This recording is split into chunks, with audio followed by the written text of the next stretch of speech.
देव 1008 श्री भगवान महावीर स्वामी की जय जय जय। अहिंसा परमो धर्म की जय जय जय। परम पूज्य आचार्य गुरुवर श्री विद्यासागर जी महाराज की जय जय जय। परम पूज्य महामना मुनिराज प्रमासागर जी महाराज की, मुनि संघ की।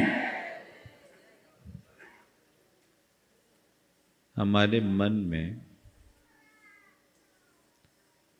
कई प्रकार की भावनाएं उभरते रहती हैं। उनमें से हम कुछ की पूर्ति कर पाते हैं, कुछ की पूर्ति नहीं हो पाती। कुछ भावनाएं पूर्ति करने के योग्य होती है और कुछ भावनाएं पूर्ति के भी अयोग्य होती है। जिनकी विवेक बुद्धि जागृत होती है उनकी भावनाएं सकारात्मक होती है और वही होती है जो पूर्ण करने के योग्य हो, वो उन्हें पूर्ण करने में समर्थ हो जाते हैं। लेकिन जिनकी विवेक बुद्धि अनियंत्रित होती है वे अपने मन की अवांछित भावनाओं पर नियंत्रण नहीं कर पाते। और जब मनुष्य अवांछित भावनाओं के नियंत्रण से रहित होता है तब उसके जीवन में अनेक प्रकार का असंयम प्रकट होता है। 10 लक्षण के पूर्व हम अवर्ण पर बहुत सारे शब्दों की चर्चा कर रहे थे। आज मैं आपसे थोड़ा असंयम के संदर्भ में बात करना चाहता हूँ।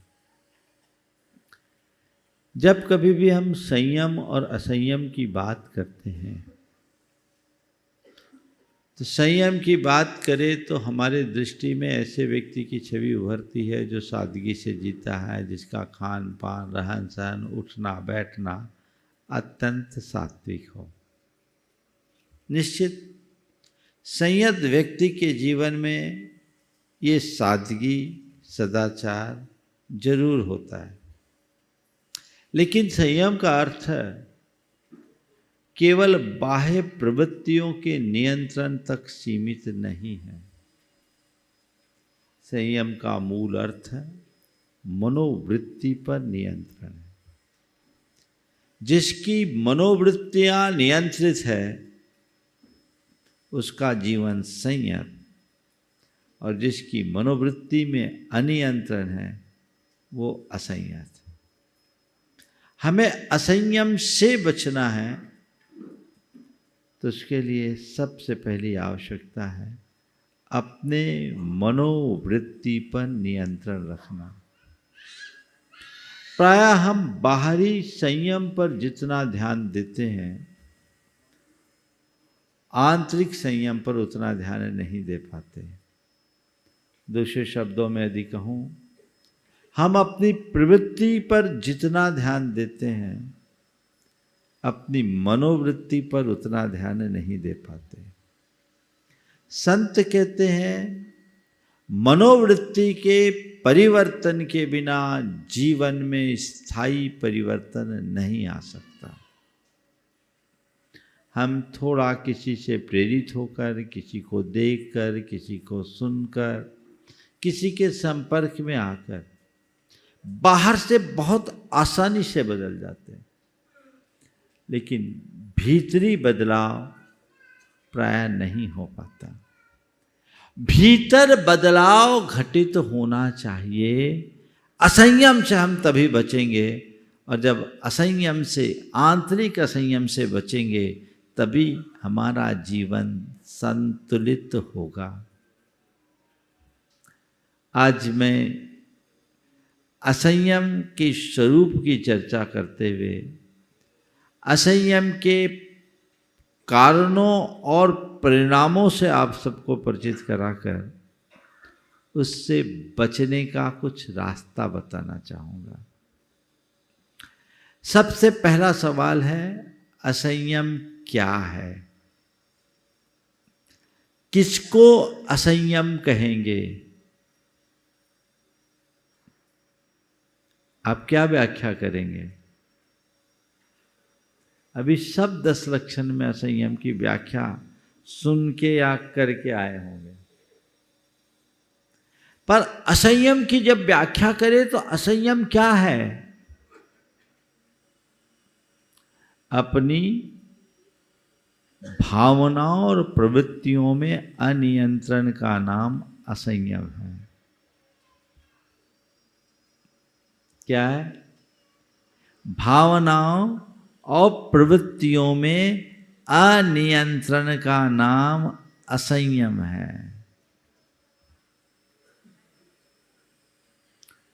थोड़ा देख लो, मेरी भावनाओं पर मेरा कितना नियंत्रण है,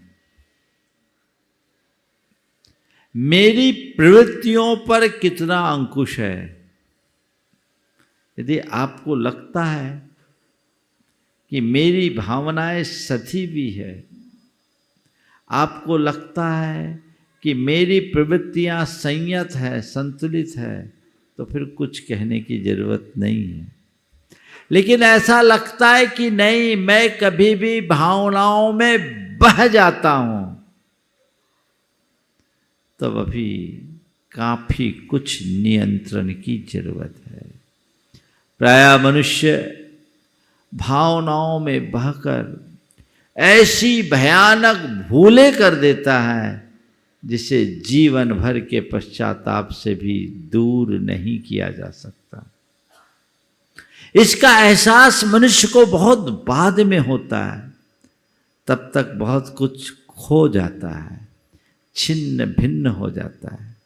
संत कहते हैं, अपने अंदर ऐसी जागरूकता रखो कि बाद में पछतावे की बात ही ना आए।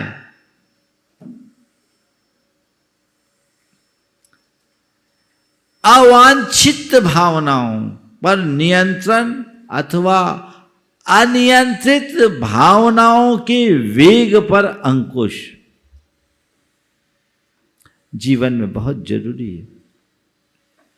यदि हमने अपने भावनाओं पर बस करने की शक्ति प्राप्त कर ली, तो इस दुनिया में हमसे बड़ा और कोई दूसरा नहीं। लेकिन ऐसा नहीं कर पाते। उसके 4 प्रमुख कारण हैं जो मनुष्य के मन में असंयम को बढ़ावा देते हैं या जिनसे प्रेरित मनुष्य असंयत होता है। सबसे पहला कारण है असंतोष। असंतोष, असंतोष से अनियंत्रण आता है। असंतोष मनुष्य की लिप्सा को बढ़ाता है। लालच है, लिप्सा है। ये लालच और लिप्सा केवल पैसों तक सीमित नहीं है। मनुष्य के मन में जब अपने वर्तमान जीवन में संतोष नहीं रहता, अपने वर्तमान स्थिति में संतोष नहीं रहता, तो उसके मन में अनेक अवांछित बातें उत्पन्न होना शुरू कर जाती है और वह फिर उस तरफ अग्रसर हो जाता है। चाहे वो धन के संबंध में हो, पैसों के संबंध में हो, प्रतिष्ठा के संबंध में हो, भोगों के संबंध में हो, किसी के भी संबंध में क्यों ना हो जाए। जहां असंतोष आया, असंयम आया। अगर संयम लाना है तो संतोष लाना होगा। संतोष से आत्मनियंत्रण होता है और असंतोष हमारे नियंत्रण को विनष्ट करता है। इसलिए हम लोग रोज उपदेश देते, भैया संतोष रखो। लेकिन ये देखने में आता है कि जब भी संतोष की बात की जाती है तो केवल लोग धन पैसे को संतोष से जोड़ देते हैं। ये तो बहुत छोटी सी चीज है। संतोष यानी अपनी स्थिति में संतोष। अनेक प्रकार की अवांछित हरकतें लोगों के द्वारा होती है, वो असंतोष के कारण। एक युवक जिसने अनेक स्त्रियों से संबंध बनाया, फंस गया। और आजकल वो जुड़े कैसे? तो मीडिया, फेसबुक, इंस्टाग्राम, जुड़ गया और उसने अपनी धर्मपत्नी को छोड़कर दूसरी स्त्रियों के चक्कर में फंसा। बुरी तरह उसे फंसा दिया गया। जो थी जिनके संपर्क में आया उनका उद्देश्य यही था, ट्रैप करना। फंसा, कई महीनों तक जेल में रहना पड़ा और पूरा जीवन बर्बाद हो गया। लाखों रुपए उसके लग गए। आदमी सड़क पर आ गया। इस घड़ी में भी उसकी धर्मपत्नी की दाद देनी होगी कि ऐसी स्थिति में भी वह उसके साथ खड़ी रही कि किसी तरह इनका स्थितिकरण हो। परिवार मेरे पास लेकर आया। मैंने जब पूछा कि सब क्यों हुआ, बोला मुझे अपने पत्नी से संतुष्टि नहीं मिलती थी। ऐसी बातें कई लोगों के जीवन में कई प्रकार से हो सकती है, होती है। तो असंतोष असंयम को जन्म देगा। इसलिए हर व्यक्ति को अपने जीवन के आदिम क्षण से संतोष का पाठ पढ़ना चाहिए। और संतोष का पाठ पढ़ने के लिए उन्हें चाहिए कि बाकी चीजें अंतहीन हैं, इनका कोई अंत नहीं। जैसे खाज खुजाने से खाज मिटती नहीं, ऐसे हम अपनी मन की चाहों को पूर्ण करना चाहें तो कभी पूर्ण होगी ही नहीं। पूर्ति के प्रयत्नों से हमारी इच्छाएं बढ़ती है, घटती नहीं। अपनी मन की इच्छाओं को पूरा करना चाहते हो तो इच्छाओं की पूर्ति नहीं, इच्छाओं पर नियंत्रण करना सीखिए। यदि अपनी स्थिति में संतोष होगा तो फिर व्यक्ति कभी इधर उधर जाएगा क्या?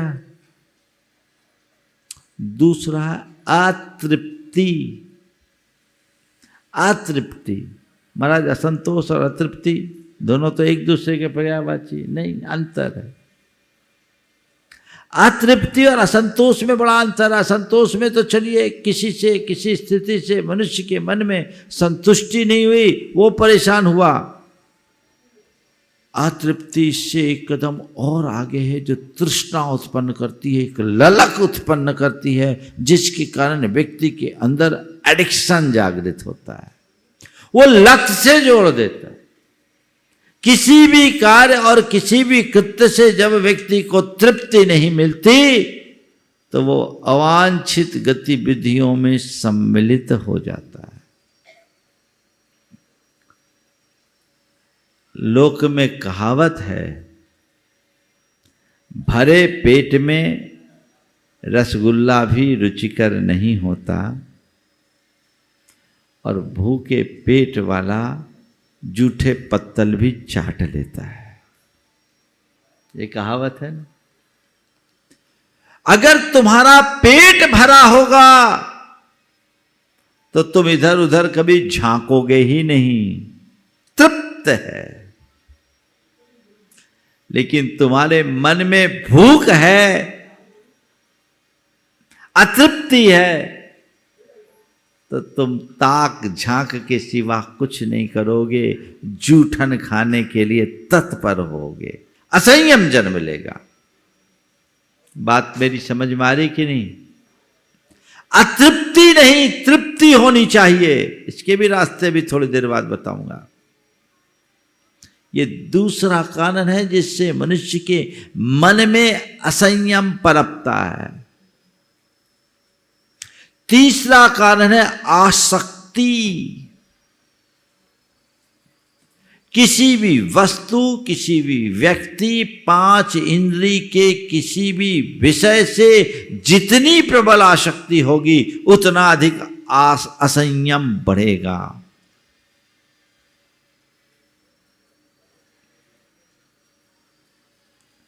आसक्ति से कामना बढ़ती है और कामना से मनुष्य की तत्परता होती है और फिर वह उसमें उलझ करके अपना जीवन बर्बाद कर देता है। जब हमारी आंखों में आसक्ति जुड़ जाती है तो चीजें उसके अतिरिक्त अन्य किसी, तो आंखें अन्य किसी को देखना ही पसंद नहीं करती और उसके पीछे और जो अनर्थ है वो दिखता ही नहीं।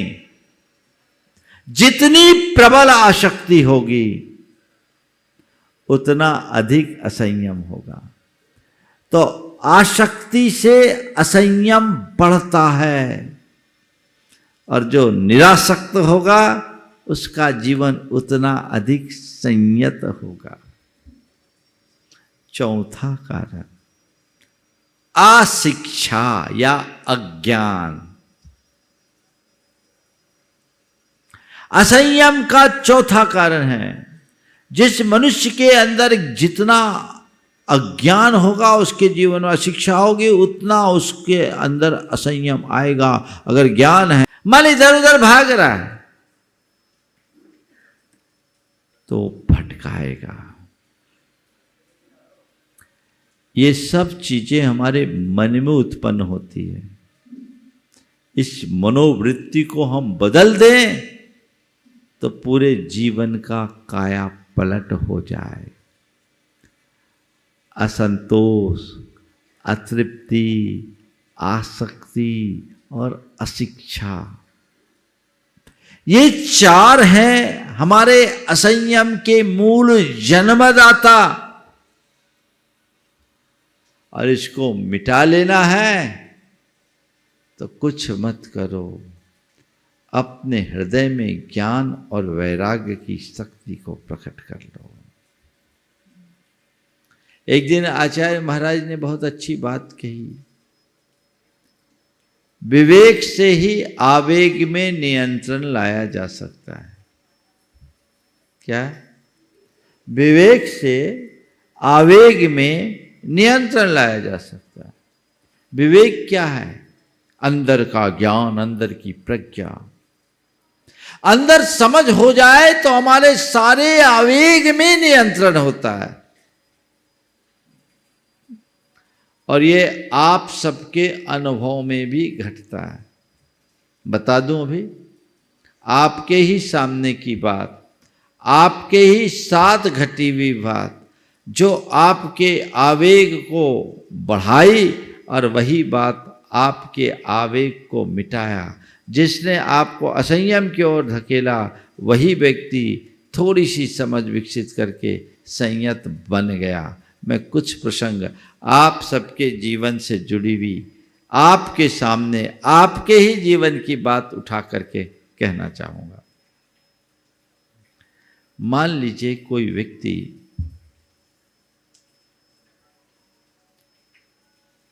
शराब पीने का आदी है, उसको एडिक्शन है, पीने की तलब हो रही, पर वो भी विधान में आया हुआ। मैं नहीं समझता कि ऐसा कोई व्यक्ति आया होगा, पर केवल उदाहरण के लिए दे रहा हूं। विधान में आया है, यहां बैठा है, क्या इस स्थान पर वो शराब पीना चाहेगा? क्यों?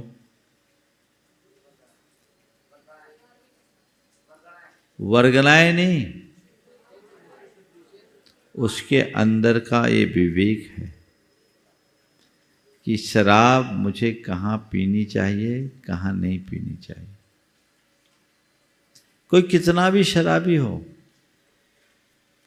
अपने अबोध बच्चे के हाथ से शराब का पैग लेगा क्या? उसके सामने वो पीना चाहेगा क्या? नहीं ना। क्यों?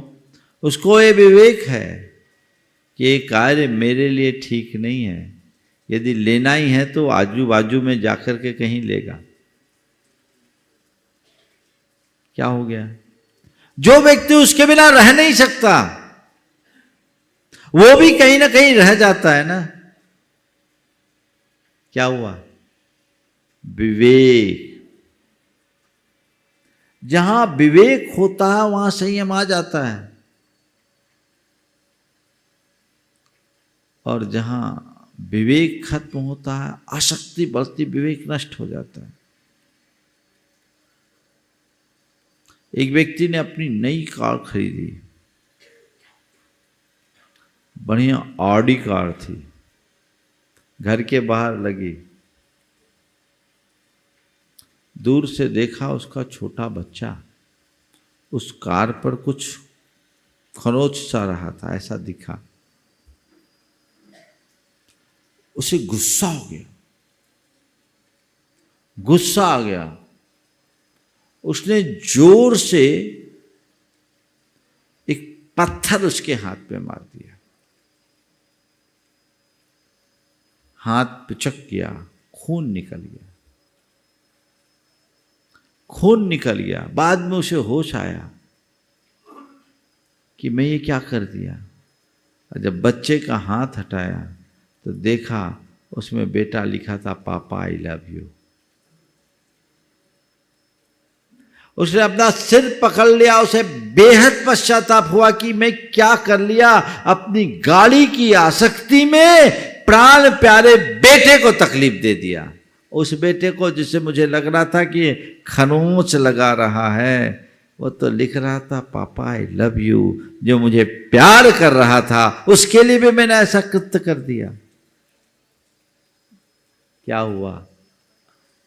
जब आसक्ति हावी होती है, व्यक्ति का चित्त उतावला हो उठता है, उसमें उसको अच्छाई में भी अच्छाई नहीं दिखती और वो तुरंत अपनी प्रतिक्रियाएं देता है, और ये प्रतिक्रिया उसे असंयम की ओर ढकेल देती। लेकिन थोड़ी समझ हो, धैर्य हो, तो संयम अपने आप आता। नहीं भाई ये कुछ कर रहा है, अगर इसी प्रसंग को दूसरे तरीके से देखे, काश वो देखते कि आखिर छोटा बेटा है, गाड़ी के पास आया, कर क्या रहा है, चलकर देखो, और थोड़ा धैर्य रखता और उसको मारने की जगह गाड़ी के निकट आता, तो मैं समझता हूँ बेटे के इस हरकत को देखकर अपनी छाती से लगाए बिना नहीं रहता। होता ना? विवेक बहुत जरूरी है। ज्ञान मनुष्य के अंदर समझ विकसित करता है, और समझ से ही मनुष्य के हृदय में धैर्य और सकारात्मकता आती है। जब तक हमारे मन में समझ ना हो, जब तक हमारे मन में धैर्य और सकारात्मकता ना हो, तब तक हम अपना उद्धार नहीं कर सकते। इसलिए हमारे यहाँ सम्यक दृष्टि के लिए कहा गया, सम्यक दृष्टे भवति नित्यम ज्ञान वैराग्य शक्ति। सम्यक दृष्टि के हृदय में ज्ञान और वैराग्य की शक्ति होती। अपने अंदर सही समझ हो, सही दृष्टि हो, सकारात्मकता को विकसित करके चले, जिससे जीवन को बेहतर बनाया जा सके, सुंदर बनाया जा सके, उस दिशा में आगे बढ़ा जा सके। वो प्रयास हम कर सकते हैं कि नहीं? करने का अभ्यास आज से तय कीजिए कि मुझे कोई भी कार्य करना है तो अपने स्वरूप को ध्यान में रखकर करना है। आपसे यदि कोई कहे कोई संगीन अपराध करने के लिए, कर लोगे क्या? कितना भी दबाव हो, प्रलोभन हो, क्यों? आपके अंदर एक विवेक है। लेकिन कोई अबोध बच्चे से कोई अपराध कराना हो तो आराम से करा सकते, क्योंकि उसको विवेक नहीं है, वो तो जो कहोगे फॉलो कर देगा। लेकिन एक सभ्य, समझदार, संस्कारी व्यक्ति से कोई अपराध करने के लिए कहे तो वो अपराध नहीं करेगा, उससे दूर रहेगा, हाथ जोड़ लेगा, बोला भैया ये मैं नहीं कर सकता। क्यों नहीं कर रहे? क्योंकि उसके हृदय में समझ है कि अपराध करूंगा तो इसका कुपरिणाम क्या होगा, है ना। यही विवेक रोकता है। तो ऐसी समझ, मैं एक सभ्य इंसान हूं, मैं एक प्रतिष्ठित नागरिक हूं, मेरी अपनी एक पर्सनालिटी है, मेरी छवि है, मेरे और मेरे परिवार के प्रति मेरी जिम्मेदारी है। यदि ये सब मैं कुकृत्य कर बैठूं तो सब एक पल में चौपट हो जाएंगे। ये मैं नहीं कर सकता। ये कौन बोलेगा? ये मेरे अंदर का विवेक, वो मुझे रोक लेगा, रोकेगा ना। ऐसे ही जिस पल तुम्हारे अंदर ये समझ आ जाएगी, मैं शुद्ध चैतन्य आत्मा हूं, ज्ञान दर्शन स्वभावी हूं, मैं मात्र ज्ञाता दृष्टा हूं, मैं आनंद का धाम हूं, पर द्रव्यों से मेरा कोई नाता नहीं है, भोगों में मुझे तृप्ति मिलने वाली नहीं है, इन सब से तो मेरी आत्मा मलिन होने वाली है। यदि मैं विषयों की ओर जाऊंगा तो मैं अपने भव को बर्बाद करूंगा, मैं पाप की ओर झुकूंगा तो अपना पतन होगा। मैंने आज तक विषयों की अधीनता और पाप बुद्धि के कारण अपना पतन किया है, अब मुझे ऐसा करना ठीक नहीं है। ये समझ जिसके अंदर होगी वो कभी कोई गलत कार्य कर सकेगा क्या? तो हर पल मनुष्य अपने स्वरूप का स्मरण करे। सवाल उठे, कोहम सोहम, आज मैं मुनि हूं, अपने मुनिपन में स्थिर हूं। क्यों मुनिपन में स्थिर हूं? क्यों? क्योंकि मुझे हर पल इस बात का बोध है कि श्रमणो हम, मैं श्रमण हूं। परमेष्ठि के पद पर जिसका स्थान है वह मैं हूं। तो मुझे अपनी मुनिचर्या का दृढ़ता से पालन करना, स्थिरता पूर्वक पालन करना, ये समझ मेरे मन में है, वही मुझे मेरे मुनिपन में स्थिर करता है, वही करता है ना। तो मैं श्रमण हूं, मुझे अपने मुनिपन में स्थिर रहना है, ये समझ मेरे मन में होने के कारण मैं अपने मुनिपन में टिका हूं। जिस दिन मेरे मन की ये समझ खत्म हो जाएगी, क्या मेरा मुनिपन रहेगा? नहीं रहेगा ना। ऐसे जिस व्यक्ति के अंदर अपने स्वरूप का बोध होता है, उसकी मनोवृत्ति अपने आप बदल जाती है। ऐसा ज्ञान कब होगा? जब हम गुरुओं की वाणी को सुनेंगे, शास्त्र के वचन को पढ़ेंगे, उन पर दृढ़ श्रद्धान करेंगे और उसे अपने जीवन में स्थान देंगे। ज्ञान और दूसरा है वैराग्य। ये दोनों चीजें हमारे जीवन को आगे बढ़ाने वाले हैं। भगवान महावीर के सामने सवाल उठा कि मन बड़ा चंचल है, ये चंचल घोड़े के समान बहुत तेज गति से भागता है, इस पर नियंत्रण कैसे करें? मनो साहसियो भीमो दुष्टस्सो परिधावई तत्साहम निग्रहम मन्ने धम्म शिक्षादिकंथगे। मन बड़ा साहसी और दुष्ट घोड़ा है, बहुत तेजी से भागता है, इस पर नियंत्रण कैसे करें? तो उसका उत्तर दिया, उसका नियंत्रण केवल धर्म शिक्षा के लगाम से हो सकता है। किससे हो सकता है? धर्म शिक्षा के लगाम से, जिससे हमारे अंदर समझ विकसित हो जाए, वो लगाम हमारे हाथ में आए, वो नियंत्रण हमारे हाथ में आए, फिर कोई दिक्कत नहीं। समझ हो, ज्ञान हो और उसके साथ फिर चीजें निस्सार दिखने लगे। जो चीजें हमें अर्थहीन दिखने लगती है, फिर उसकी तरफ कभी दृष्टि नहीं जाती, वैराग्य का मतलब ही यही है, जिनके प्रति आसक्ति हो वो व्यर्थ दिखने लगे, व्यर्थ दिखने लगे। एक बार वो निस्सार समझ में आ जाए, उसकी निस्सारता समझ में आ जाए तो चीज़ें खत्म हो जाएगी। फिर हमें ज़्यादा कुछ कहने और करने की आवश्यकता नहीं होगी।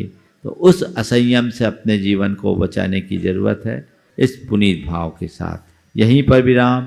बोलिए परम पूज्य आचार्य गुरुवर श्री विद्यासागर जी।